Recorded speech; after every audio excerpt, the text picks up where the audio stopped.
บ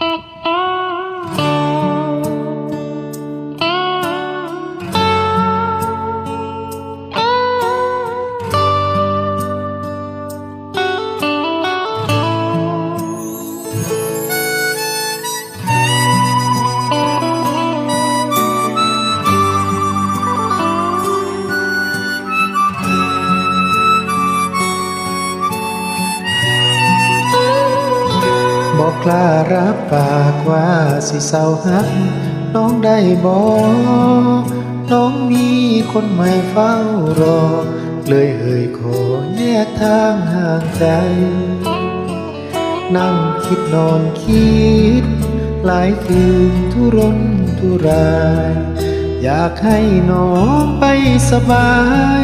แต่สุดแสนเสียดายหักเฮา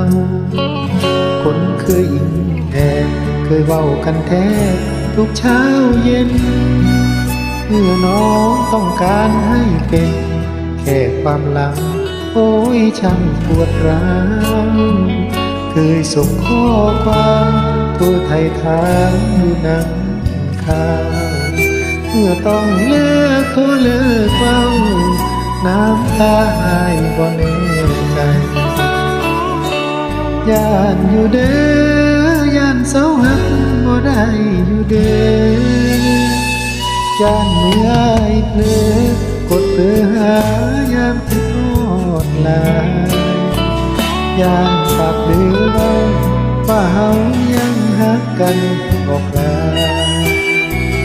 ย่านหัวใจลืมน้องบ่ได้ชาตินี้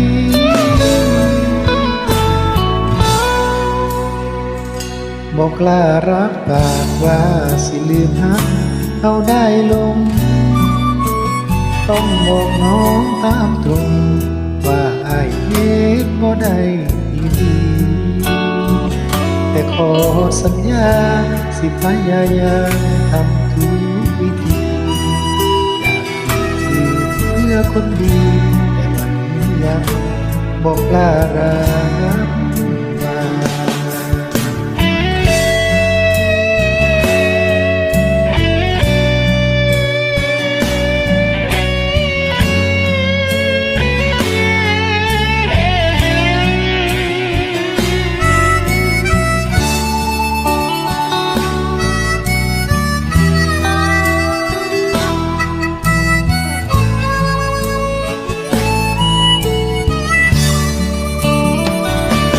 ย่านอยู่เด้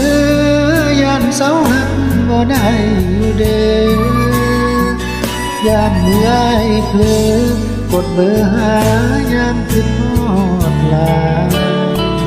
ย่านฝากเนื้อเว้าว่าเฮายังหักกันบ่คลายย่านหัวใจลืมน้องบ่ได้ชาตินี้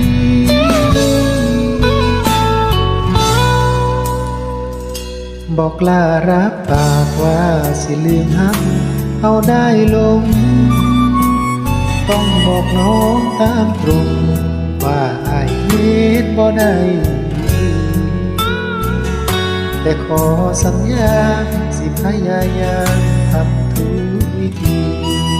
อยากอยู่เพื่อคนดีแต่วันนี้ยังบอกกล้ารับ